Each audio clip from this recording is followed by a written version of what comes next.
Hello दोस्तों, एक बार फिर से स्वागत है हमारे यूट्यूब चैनल पढ़ाई करो पे। दोस्तों, हम लोग हमेशा बात करते रहते हैं कि ऐसे कैसे पुलिस पकड़ लेगी, ऐसे कैसे कोई हमें चुप करा देगा, ऐसे कैसे कोई हमें मार देगा, ऐसे कैसे कोई हमें कहीं जाने नहीं देगा। क्यों कहते हैं? क्योंकि हमें कहीं ना कहीं ये बताया गया है कि हमें ये अधिकार मिला है बोलने का, कहीं भी रहने का, कहीं भी घूमने का, अपने विचारों को रखने का। तो दोस्तों, आइए देखते हैं कि हमें क्या क्या अधिकार और किन किन कारणों से मिले हुए। ठीक है दोस्तों, तो आज हम लोग इस वीडियो में देखेंगे हमें क्या क्या अधिकार हमारे इंडियन कॉन्स्टिट्यूशन ने दिया है। तो दोस्तों, आज का टॉपिक है फंडामेंटल राइट्स। ठीक है दोस्तों, फंडामेंटल राइट के बारे में आज हम लोग देखेंगे। सेशन स्टार्ट करने से पहले आप सबसे रिक्वेस्ट है कि हमारे चैनल को लाइक और सब्सक्राइब जरूर कीजिएगा। दोस्तों, आज सारे डाउट्स क्लियर हो जाएंगे कि आखिर क्यों कोई कहता है कि ऐसे कैसे कोई मार देगा, ऐसे कैसे कोई पकड़ ले जाएगा। हमें बोलने का अधिकार है, हमारा ये अधिकार है सवाल पूछना। तो ये सब क्यों है, कहाँ से हैं, कैसे मिला है, आज ये सारे डाउट क्लियर हो जाएंगे और कहाँ तक, किन किन कारणों तक, कौन सी लिमिटेशन तक हमें अधिकार दिए गए हैं। ठीक है दोस्तों, आइए सेशन को शुरू करते हैं। Fundamental rights.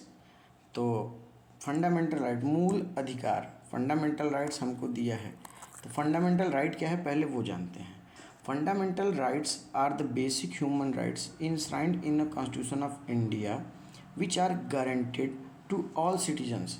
ये सारे नागरिकों को एक कुछ अधिकार देता है, गारंटी करता है, सबके कुछ अधिकार हैं, उसी को फंडामेंटल राइट्स कहते हैं। ठीक, मौलिक अधिकार हिंदी में अगर बात करें तो इसको मौलिक अधिकार बोलते हैं, भारत के संविधान में है, जो कि बुनियादी मानवीय अधिकार मतलब ह्यूमन राइट। फंडामेंटल, बुनियादी का मतलब होता है फंडामेंटल। ठीक, तो अगर हम बात करें मानवाधिकार, ह्यूमन राइट्स की बात करता है। ह्यूमन राइट्स की जैसे हम लोग बोल सकते हैं, हंस सकते हैं, उनकी गारंटी क्रिएट करता है कि सर्टिफाइड करता है कि हमें ये मिलना ही चाहिए, उसको हम लोग फंडामेंटल राइट्स कहते हैं। वो अधिकार जो हमारे मानव जीवन को आसान बनाने और अपनी सभ्यताओं को बचाने के लिए जो हमें अधिकार दिए गए हैं, उसी को फंडामेंटल राइट्स कहते हैं। ये बहुत बेसिक चीज़ें हैं जो दी गई हैं। ऐसा नहीं है कि आपको अधिकार दिया गया आप गोली मार दो या क्या कर दो, बहुत बेसिक चीज़ें दी गई हैं। तो अब वो बेसिक चीज़ें क्या हैं, क्यों हैं, आइए देखते हैं।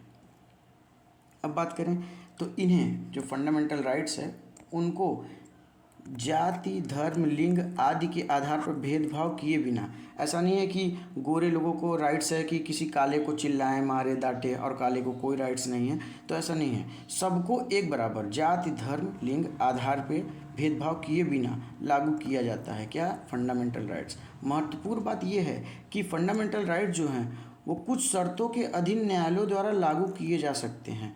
देखिए, जैसे फंडामेंटल जो राइट्स हैं वो कोर्ट्स की मदद से आपको अगर फंडामेंटल राइट्स में कुछ चीज़ें नहीं मिल पा रही हैं किसी कारणवश से, तो वो आप कोर्ट से इन्फोर्स्ड करा के आप अपने पे फंडामेंटल राइट्स का इस्तेमाल कर सकते हैं। जैसे बहुत जगह होता है कि आपको बोलने नहीं दिया जाता है, आपको बिना कारण डिटेन कर लिया जाता है, बंद कर लिया जाता है, तो उसके लिए हम न्यायालयों के मतलब कोर्ट्स की मदद से इन्फोर्सेबल करा सकते हैं अपने फंडामेंटल राइट्स को कि भाई हमारा मूल अधिकार है कि आप हमें बताइए क्यों अरेस्ट किए हैं, और बिना कारण आप हमें 3 दिन तक ऐसे अरेस्ट नहीं कर सकते हैं, 24 घंटे के पहले कोर्ट में पेश कीजिए। तो ये सब चीज़ें हमें हमारे फंडामेंटल राइट से मिली हुई हैं।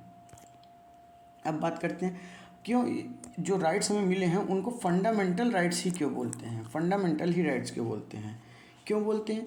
क्योंकि मानव विकास के लिए आवश्यक और स्वाभाविक मतलब कि नेसेसरी है ह्यूमन डेवलपमेंट के लिए, ह्यूमन डेवलपमेंट के लिए नेचुरल और नेसेसरी है ये अधिकार, इसलिए इसको मौलिक अधिकार मतलब फंडामेंटल बोला गया है। ठीक, मौलिक अधिकारों को बुनियादी मानवीय स्वतंत्रता के रूप में परिभाषित किया गया है, जिसका आनंद प्रत्येक भारतीय को व्यक्तित्व के समुचित और सामंजस्यपूर्ण विकास के लिए लेने का अधिकार है। मतलब समझते हैं कि मतलब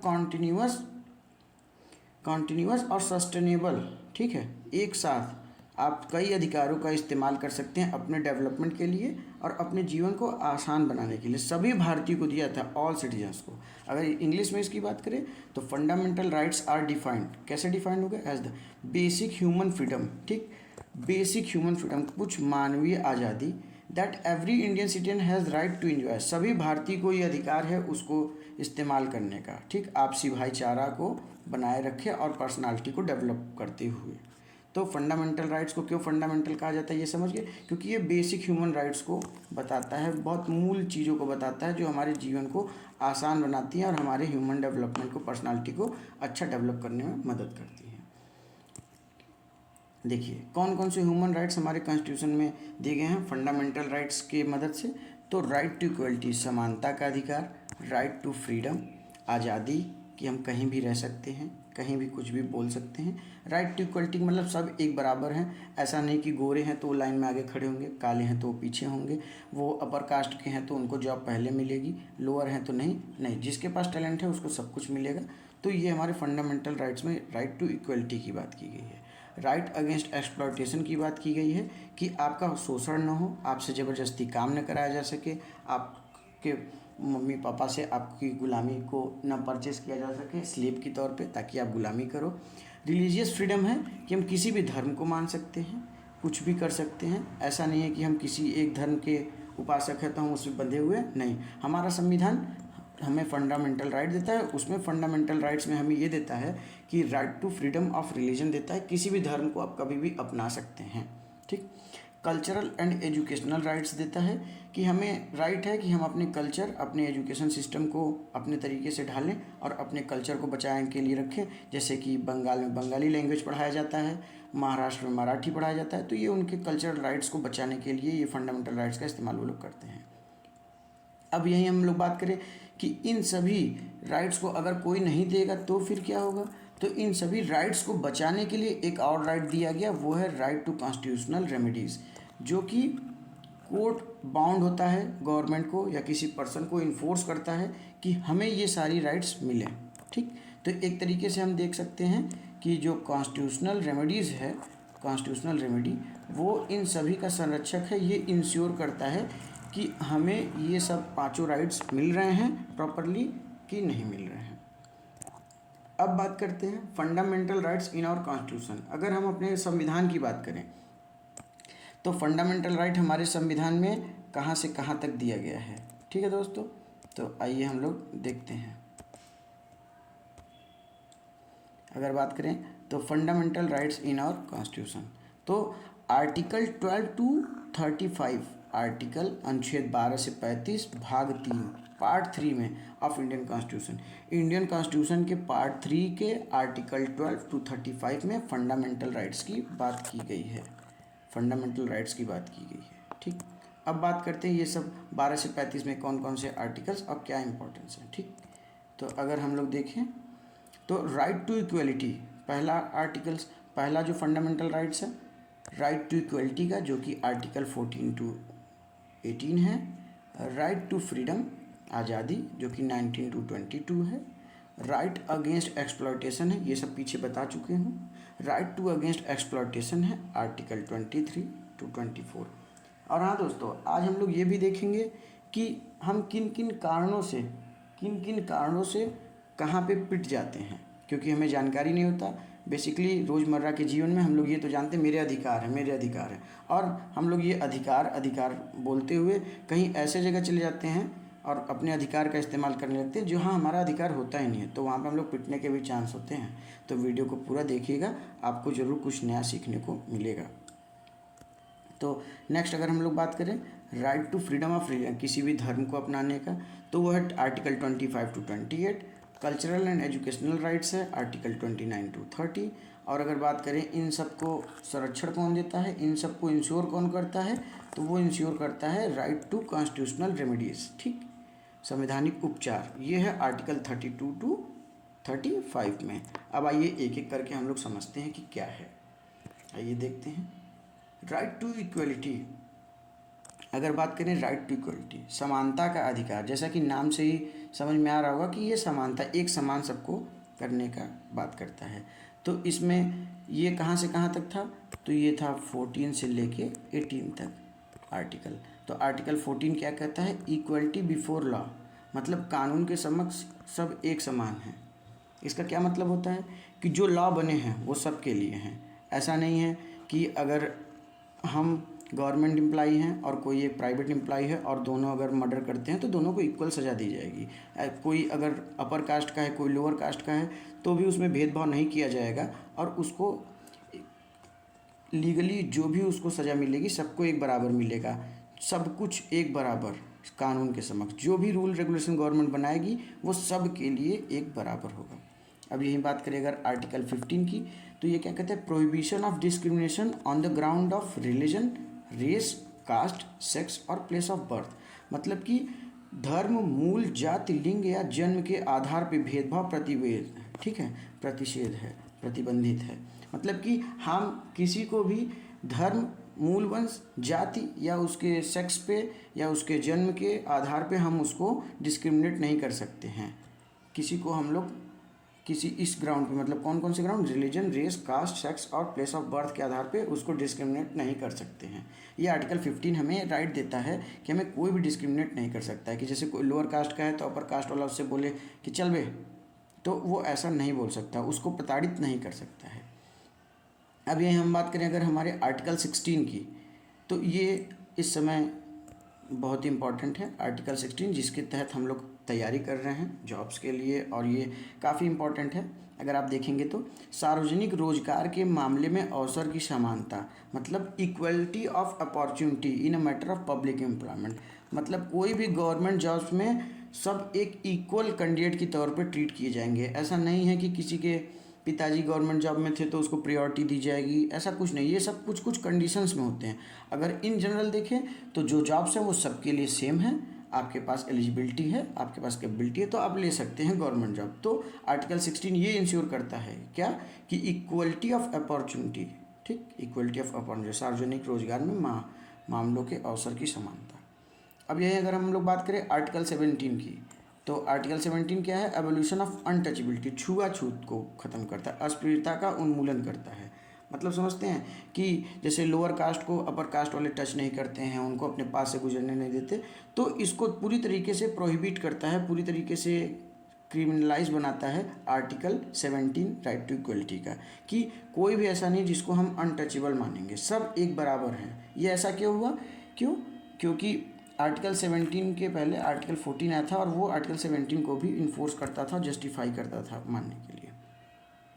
अब बात करते हैं आर्टिकल 19 की, abolition of title, abolition of title, उपाधियों का उन्मूलन या अंत, एवोल्यूशन ऑफ टाइटल। मतलब कि ऐसा नहीं है कि राजा का लड़का है तो हम राजा हैं, राजा है तो किंग, ऐसा कोई भी टाइटल हमारा कॉन्स्टिट्यूशन, हमारी गवर्नमेंट नहीं देती है, सब एक बराबर हैं। हाँ, कुछ एक्सेप्शनल केस भी हैं दोस्तों इसके, जैसे आर्मीज़ के, डॉक्टर का, ये सब जो टाइटल होती है वो लाइफ लॉन्ग आप इस्तेमाल कर सकते हैं। जैसे कि मेजर हो गए, कैप्टन हो गए, डॉक्टर हो गए, नर्स हो गए, तो ये जो आप एजुकेशनली अडॉप्ट करेंगे या अपने मेहनत से, वो आप लाइफ लॉन्ग इस्तेमाल कर सकते हैं। लेकिन और कोई उपाधि जैसे बाबू साहब, ठीक है, पंडित जी, ठीक, तो ये सब चीज़ों का टाइटल का कॉन्स्टिट्यूशन पूरी तरीके से अबॉलिश करता है। आप किसी को भी कास्ट रिलेटेड नेम से नहीं बुला सकते, ठीक। अब बात करते हैं राइट टू फ्रीडम की। हमें कुछ अधिकार दिए हैं, हमें कुछ अधिकार दिए गए हैं, तो वो कहाँ से कहाँ तक है, आइए हम लोग देखते हैं।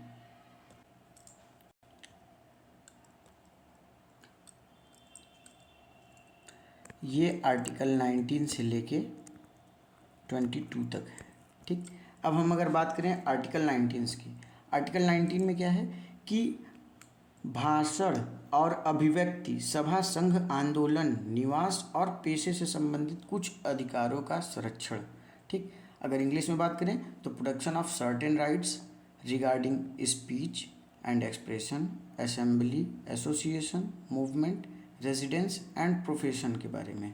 ये राइट टू फ्रीडम में आता है 19 आर्टिकल में, कि कुछ कंडीशंस में देखिए हमें राइट्स मिले हुए हैं, किस पे, स्पीच का, एक्सप्रेशन का, असेंबली का, association, movement, residence and profession का। मतलब समझिए, अब अगर यही बात करें स्पीच की, तो हम कुछ भी बोल सकते हैं, कुछ भी अपने भावना एक्सप्रेस को, अपनी भावनाओं को सामने रख सकते हैं, गवर्नमेंट सामने या किसी के भी सामने। अब आज क्लियर हो गया दोस्तों कि हम लोग जो बोलते हैं हमें बोलने का अधिकार है, हम बोल सकते हैं, तो वो हमें कहाँ से देता है, तो वो हमें देता है आर्टिकल 19 से, ठीक है। आर्टिकल 19 जो है वो हमें क्या क्या अधिकार देता है, कि कुछ भी बोल सकते हैं, अपने विचारों को रख सकते हैं, लेकिन विद इन द लॉ। ऐसा नहीं कि ये बोल सकते हैं तो हम किसी को गाली दे देंगे। विद इन द लॉ हम अपने स्पीच और एक्सप्रेशन को रख सकते हैं।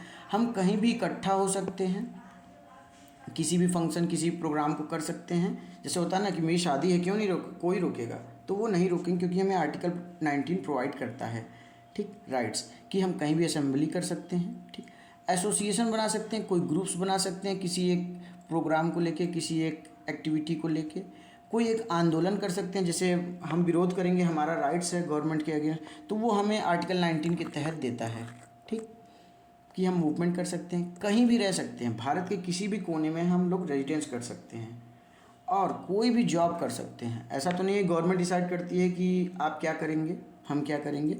आपकी इच्छा के अनुसार हम आज कहते हैं कि हमें जो मन में आएगा हम वो काम करेंगे।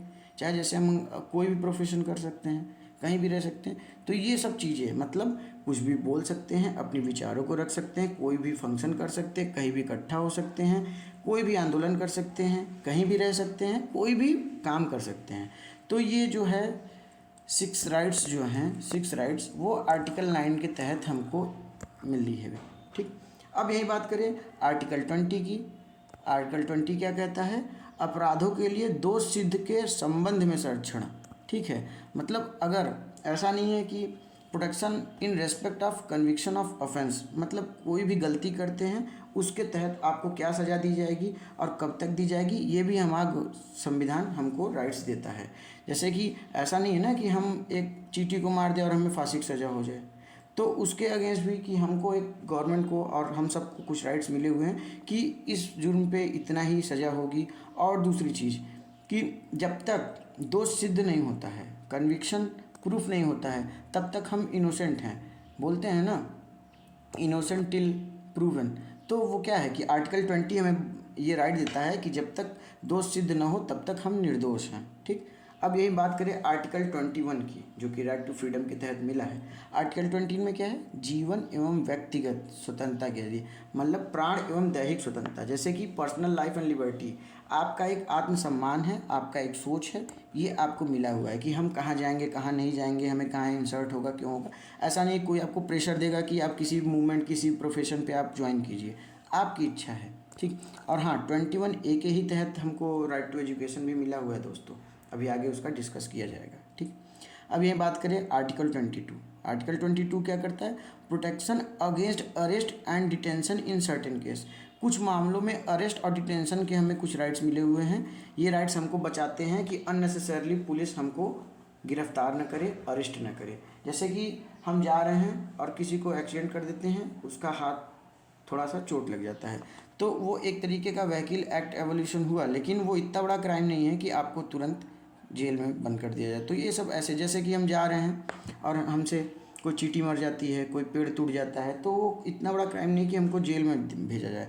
तो पुलिस अपनी मनमानी ना करे, इसलिए हमें आर्टिकल 22 के तहत कुछ राइट्स मिले हुए हैं जिसका हम लोग इस्तेमाल करते हैं। अब दोस्तों बात करते हैं जो सबसे इम्पोर्टेंट और गरीबों के लिए सबसे अच्छा राइट्स है, ठीक। इसको एक तरीके से बैकबोन भी बोल सकते हैं। लो कास्ट या एंशियंट टाइम से ही जो लोगों को प्रताड़ना मिलती थी। कौन कौन से राइट अगेंस्ट एक्सप्लॉयटेशन? अगर इसके आर्टिकल की बात करें तो वो 23 और 24 है।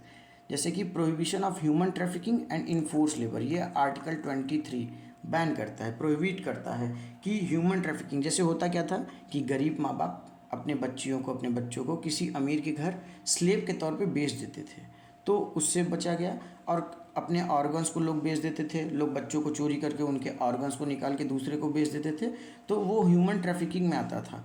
तो उसको रोकने के लिए प्रोहिबिट किया गया है कि कोई भी ह्यूमन ट्रैफिकिंग नहीं करेगा, ठीक, मानव तस्करी नहीं करेगा। और फोर्स्ड लेबर की ऐसा नहीं है कि ज़बरदस्ती आप किसी से काम कराओगे कि मैं पैसा दे रहा हूँ तो लो तुम काम करो, नहीं, उसका मन है तो ही वो करेगा, नहीं तो वो फोर्स्ड लेबर में आएगा, आप चाहे जितना पैसा दो। तो ये हमको राइट्स जो है आर्टिकल 23 के तहत मिली हुई है। अब यही बात करेगा आर्टिकल 24 की बात, तो prohibition of employment of children in any factories etcetera या हैजार्डर्स। तो अब बात करें 16 16 साल से नीचे बच्चों को किसी भी हजार्डस फैक्ट्री से काम करने से रोका गया है, प्रोहिबिट किया गया है। तो ये भी बच्चों के लिए कुछ राइट्स हैं। जैसे ये राइट है कि उससे छोटे बच्चों को, 16 ईयर से छोटे बच्चों को, बेसिकली ज़्यादातर हम लोग इन जनरली 18 ईयर लेते हैं, तो 16 ईयर के बच्चों को किसी भी हजार्डस फैक्ट्री या किसी भी खतरेबुल काम में आप डिप्लॉयमेंट नहीं दे सकते हैं, ठीक, चाइल्ड लेबर को रोकने के लिए, ठीक। अब आइए देखते हैं right to freedom of religion, ठीक, धर्म की स्वतंत्रता का अधिकार। इसके बारे में हम लोगों को कुछ राइट्स मिले हुए हैं। इस समय प्रेजेंट सिनेरियो में ये जानना बहुत इंपॉर्टेंट है, क्योंकि काफ़ी चर्चा में रहा है, काफ़ी पॉलिटिकल एडवांटेज इसको मिलते रहे हैं, ठीक। तो हमारा कॉन्स्टिट्यूशन हमको क्या क्या राइट देता है? तो आर्टिकल 25 के तहत क्या देता है? Article 25 freedom of conscience and right to profess, practice and propagate one's religious belief. अगर हम बात करें तो इसका ये मतलब है कि हम अपने आंतरिक मान से, अपने मन से, हमारा जो इच्छा करता है, अपने धर्म की आस्था से, ठीक, हम किसी भी धर्म को, किसी भी समुदाय को हम मान सकते हैं, कोई भी पूजा कर सकते हैं, ठीक। अब यहीं आर्टिकल 25 की बात करें तो freedom to manage religious affairs, ठीक, धार्मिक मामलों का प्रबंधन करने की स्वतंत्रता।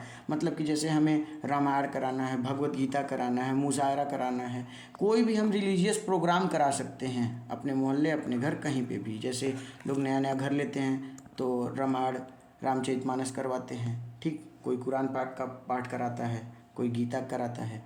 तो ये जो है वो हर धर्म को मिला हुआ है कि आप अपने धर्म के तहत लाल रहिए और पूजा कर सकते हैं, कोई बंधन नहीं है कि आप किस धर्म को मानेंगे। तो आर्टिकल 26 के तहत है कि हम जिस धर्म को मानते हैं उसका कोई भी रिलीजियस अफेयर या कोई भी प्रोग्राम करा सकते हैं। अब वहीं बात करें अगर आर्टिकल 27 की, तो 27 क्या कहता है? Freedom from taxation for promotion of any particular religion.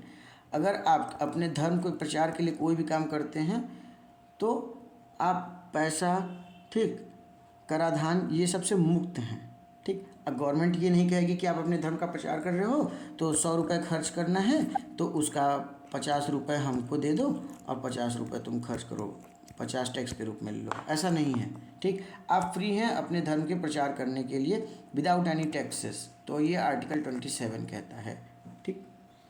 अब बात करते हैं आर्टिकल 28 की। Article 28 freedom from attendance of religious instruction और religious worship in certain educational institute.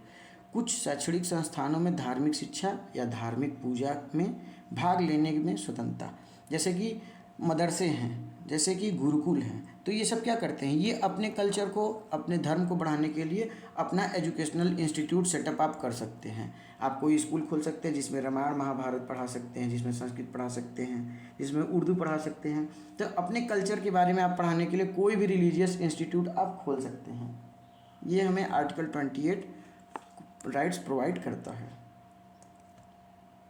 अब एक और बहुत ही अच्छा और बहुत ही इंटरेस्टिंग राइट्स हमको दिए गए, कल्चरल एंड एजुकेशनल राइट, ठीक, संस्कृत और शैक्षणिक अधिकार, कि हम कोई भी कल्चर मान सकते हैं और कोई भी शिक्षा ले सकते हैं। जरूरी नहीं कि हम ब्राह्मण के लड़के हैं तो गुरुकुल में ही पढ़ेंगे और हम शूद्र के लड़के हैं तो बस जाके प्राइमरी में पढ़ेंगे, ऐसा नहीं है। आप फ्री हो कोई भी कल्चर, कोई भी शैक्षणिक संस्थान में पढ़ाई करने के लिए। तो आर्टिकल 29 क्या कहता है? Protection of interest of minorities, ठीक, अल्पसंख्यकों के हितों की बात करता है। क्यों? इनकी कल्चर के लिए, इनका कल्चर बचा रहे, कल्चरल राइट्स हमको दिए गए, तो उसके सेविंग के लिए 29 आर्टिकल दिया गया, जिसमें दिया गया है कि माइनॉरिटीज़ के लिए, अल्पसंख्यक, याद रखिएगा दोस्तों, अभी लोग अल्पसंख्यकों का मतलब समझते हैं सिर्फ मुस्लिम, नहीं, जिसकी संख्या हमारे सोसाइटी में, जिन कम्युनिटी की संख्या कम है, नंबर ऑफ पीपल जिस कम्युनिटी में कम है, वो अल्पसंख्यक में आएंगे, वो माइनॉरिटीज़ में आएंगे, ठीक। तो उनके हितों की बात करना, ठीक, आर्टिकल 29 में लिखा गया है। जैसे कि सिख अल्पसंख्यक हैं तो गवर्नमेंट स्कीम बना सकती है, वो उनका अधिकार है कि गवर्नमेंट उनके लिए कुछ ऐसा करे, कोई ऐसा प्लेस दे, ऐसा कोई गुरुद्वारा दे ताकि उनके कल्चर को संरक्षण दिया जा सके, ठीक। अब यही बात करें अगर आर्टिकल 13 की। आर्टिकल 30 क्या है? Right of minorities to establish and administer educational institute.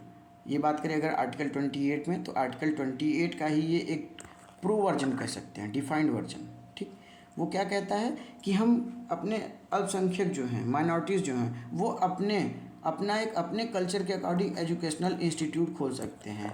जैसे मदरसा खुला हुआ है, गुरुद्वारे खुले हुए हैं, लंगर चलाने की पढ़ाई जो होती है, तो ये सब जो हैं वो आर्टिकल 13 के तहत खुले हुए हैं। ठीक, आर्टिकल 30 क्या कहता है? अल्पसंख्यकों को शैक्षणिक संस्थाएं स्थापित करने और उनका प्रशासन करने का अधिकार देता है। ठीक, अब तो हो गए ये सब हमारे राइट्स, जो हमारे पांचों राइट्स हैं। ठीक, अब ये पांचों राइट्स को जो संरक्षण देता है, इन पांचों राइट्स को अगर कोई नहीं फॉलो करेगा तो हम किसके पास जाएंगे, क्या करेंगे, कहाँ रोएंगे, किससे लड़ाई करेंगे? तो उसके लिए हमें कुछ उन पांचों राइट्स को फॉलो करवाने के लिए भी हमें कुछ राइट्स दिए गए हैं दोस्तों। तो वो राइट्स क्या हैं? राइट टू कॉन्स्टिट्यूशनल रेमेडीज, संवैधानिक उपचार का अधिकार, संवैधानिक उपचार का अधिकार। अगर यही इसके आर्टिकल की बात करें तो आर्टिकल 32 टू 35। ठीक, ये क्या कहता है? Fundamental right in a Indian constitution that gives citizens the power to enforce their fundamental rights by approaching the supreme court. ठीक, मतलब आप सुप्रीम कोर्ट या किसी भी हाई कोर्ट से हेल्प लेके आप ये उनसे रिक्वेस्ट कर सकते हो कि वो इंश्योर करे कि हमारे फंडामेंटल राइट्स हमें मिलें। अगर आपको किसी भी कारणवश से कोई भी फंडामेंटल राइट्स नहीं मिलता है तो। अब बात करें सुप्रीम कोर्ट किस तरीके से आपकी मदद करेगा, तो सुप्रीम कोर्ट रिट इशू करेगा। ठीक, डायरेक्शन देगा फंडामेंटल राइट्स को फॉलो कराने के लिए।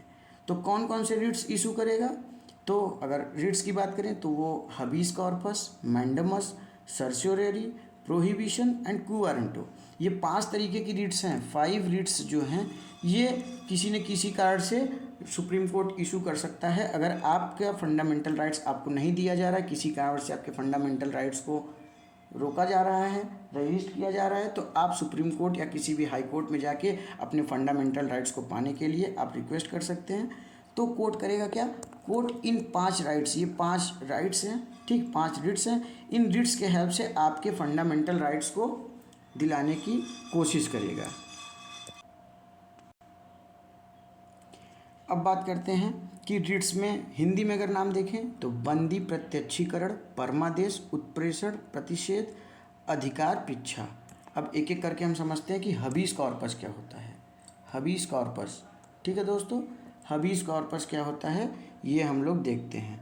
हबीस कॉर्पस इल्लीगल डिटेंशन से, अगर इल्लीगली मतलब आप कोई जुर्म नहीं किए, पुलिस आती है आपसे नॉर्मली पूछताछ करने के बहाने आपको डिटेन कर देती है, तो कोर्ट में आपका वकील जाके आपके बारे में कोर्ट से बता के वो बोल सकता है कि सर हमें ये कॉन्स्टिट्यूशनल फंडामेंटल राइट्स के खिलाफ है, क्योंकि आर्टिकल 21 कहता है, ठीक, प्राण एवं दैहिक स्वतंत्रता। तो आप अब तो कोर्ट क्या करेगा? कोर्ट उस ऑफिसर या उसके खिलाफ रिट का यूज़ करेगा और बोलेगा कि हैबिस कॉर्पस रिट के तहत आप उनको पहले छोड़िए, हमको इलीगल डिटेंशन से बचाता है। ठीक, अब यही अगर बात करें मैंडमस की, मैंडमस एक बहुत अच्छा है जो कि डेली लाइफ में हमें इस्तेमाल करने को मिलता है, कि डेली लाइफ में हमें लोग परेशान करते हैं और हमें अपना अधिकार नहीं पता होता, हम सिर्फ हाथ मलते रह जाते हैं। तो ये क्या है? मैंडमस जान ले, बहुत अच्छा। परमादेश हिंदी में इसको बोलते हैं। ये क्या होता है? अगर जैसे कोई अधिकारी है, कोई सीनियर अधिकारी या कोई भी गवर्नमेंट एम्प्लॉई है, आप उसके पास जाते हो और बोलते हो कि सर मेरा ये काम है, फला फला काम है, आप इसको करिए। वो आपको नहीं करता है, टालता है, 2 दिन, 4 दिन, 5 दिन, ऐसे टालता है बहुत लंबे समय तक। तो आप क्या कर सकते हो? आप उसके खिलाफ सुप्रीम कोर्ट से या हाई कोर्ट से रिट इशू करवा सकते हो। तो वो कोर्ट मैंडमस रिट इशू करेगा टू डू वर्क। इसको अगर शॉर्टकट में देखें तो इसको टू डू वर्क बोला जाता है, टू डू वर्क। तो टू डू वर्क मतलब कि आप काम करो, अपना काम अगर कोई नहीं करता, आपको टहलाता है, तो आप इससे इस रिट मैंडमस रिट से आप अपना काम करवा सकते हो। अब यही बात करें प्रोहिबिशन की, तो जैसे आपको कोई चीज़ें नहीं पसंद है और आपको फंडामेंटल राइट्स में कोई हनन हो रहा है, जैसे आपको कल्लू, काला, छोटा, मोटा बुलाते हैं या आपको मारते हैं, तो आप उससे कोर्ट में जाके आप रिट इशू करा सकते हैं। प्रोहिबिशन उस व्यक्ति के खिलाफ प्रतिबंध करना, उस चीज़ को प्रोहिबिट करना, नाम से ही जैसा कि पता चल रहा होगा। अब बात करते हैं क्यू वारंटो की। क्यू वारंटो क्या है? तो जैसे कि क्यू वारंटो, आप किसी भी अधिकारी को वो लिख सकता है कि आप इस पद पे रहने लायक हैं या नहीं। जैसे कि कभी कभी होता है कोई आदमी कोई गलती कर देता है आपके कामों को, तो कोर्ट उसके खिलाफ इशू करता है कि आप इस पद पे क्यों बरकरार हैं, आप इस पद पे रहने योग्य हैं या नहीं, अपनी एलिजिबिलिटी प्रूफ कराइए। ठीक, आप किसी के भी अगेंस्ट आरटीआई से मांग सकते हैं। तो वो रिट जो है वो सुप्रीम कोर्ट हमको प्रोवाइड कराता है, क्यू वारंटो रिट उस अधिकारी के खिलाफ इशू करता है। अब यहीं अगर बात करें सर्सोरेरी की, सर्सोरेरी, ठीक, तो उत्प्रेषण प्रतिषेध, तो सर्सोरेरी क्या है? सर्सोरेरी बेसिकली रिव्यू करता है। जैसे अपर कोर्ट, जैसे सुप्रीम कोर्ट जो है वो हाई कोर्ट को कहती है कि आप अपने किसी डिसीजन को रिव्यू करो। जैसे आप कोई डिसीजन लोअर कोर्ट देता है और आप उससे संतुष्ट नहीं है तो आप हाई कोर्ट जा सकते हो और हाई कोर्ट से आप ये आदेश ले आ सकते हो कि ये सर्सोरेरी रिट के तहत कि आप जो डिसीजन दिए हैं उसको फिर से रिव्यू कीजिए। ठीक, ये हमेशा सीनियर अधिकारी अपने सबऑर्डिनेट या लोअर अधिकारी को ये आदेश देता है कि आप जो कार्य किए हैं उसको फिर से रिव्यू कीजिए। अब कुछ फैक्ट्स हैं जो फंडामेंटल राइट्स के में हैं, आइए देखते हैं क्या क्या फैक्ट्स हैं। तो अगर बात करें फंडामेंटल राइट्स की, तो आर्टिकल 32 जो है उसको हम लोग heart and soul of Indian constitution, भारतीय संविधान का दिल और आत्मा कहा जाता है। किसके द्वारा? BR अम्बेडकर जी के द्वारा। ये डायरेक्टली क्वेश्चन पूछा है, इसको याद रखिएगा। अब बात करते हैं फ्रीडम ऑफ प्रेस, जो हमें 6 फ्रीडम दिए हैं आर्टिकल 19 में, उसी के सब क्लॉज में फ्रीडम ऑफ प्रेस भी दिया है, मतलब कि लिखने की स्वतंत्रता है कोई भी चीज़ों को। ठीक, और एक चीज़, अब तो हो गया फंडामेंटल राइट्स की बात। तो फंडामेंटल आपके अधिकार हैं, तो ऐसा नहीं है कि आप कैंटोनमेंट, आर्मी के एरिया या किसी भी के रेजिडेंस में जाके दोगे कि हम कुछ भी बोल सकते हैं, कहीं भी रह सकते हैं क्योंकि ये हमारा फंडामेंटल राइट्स है, नहीं। ठीक, याद रखिएगा ये सारे फंडामेंटल राइट्स आर्मी और कैंटोनमेंट के एरिया में फॉलो नहीं होते हैं।